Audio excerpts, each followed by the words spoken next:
लोग जो मार्च का टाइम दे रहे थे, शायद धरना ही दोबारा था या गवर्नमेंट के चेंज करने की बात थी, वो क्या वो आपकी टाइम फ्रेम उसी तरह कायम है? नून चूंकि बड़ी जमात है तो उनसे हमारी शिकायत है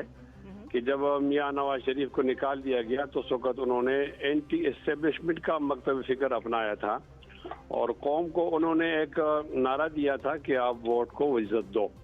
और साथ साथ जीटी रोड पर एक बहुत बड़ी एहतजाजी तहरीक भी शुरू कर दी थी।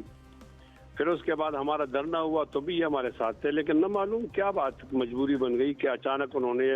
मंजर को भी तब्दील कर दिया और पस मंजर को भी तब्दील कर दिया है जी। अब इन हालात के अंदर तो वोट को तो इज्जत नहीं मिली, बल्कि वोट के इज्जत के बयानियों को गलत करार दे दिया गया। यानी इन्होंने जो गैर मशरूत वोट दिया, इसका माना ये कि मियां नवाज शरीफ साहब का निकालना भी ठीक था और फिर आपका वोट को इज्जत देने के बयानिए भी वो, और सिलेक्टेड जो आप कह रहे थे वो भी गलत था,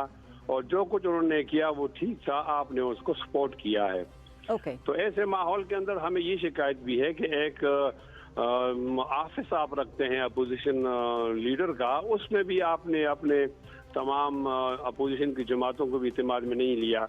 और इस तरह आप से मायूसी पैदा हो गई है। ऐसे माहौल के अंदर हमने ऐसी जदोजहद करनी है कि उस जदोजहद के नतीजे के अंदर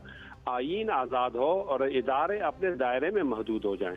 इन तमाम बातों का जवाब देना होगा हमारे मुस्लिम लीग नून के अहबाब ने। सर वो दे रहे हैं, वो कहते हैं कितना बहुत हमारे बारे में हमारा वही मौक़िफ़ है पहले दिन से कि ये असेंबली जेली है, हम इस असेंबली को जेली समझते हैं और हम इमरान खान को हक़ हुक्मरानी तस्लीम नहीं करते हैं। हमने एक धरना दिया है और धरने के नतीजे में हमें कुछ यकीन दहानी कराई गई हैं, हम उस पर कायम हैं, लेकिन खुदा न खासा यकीन दहानी कराने वाले ज़्यादा तकड़े हो गए और वो वादा खिलाफी करें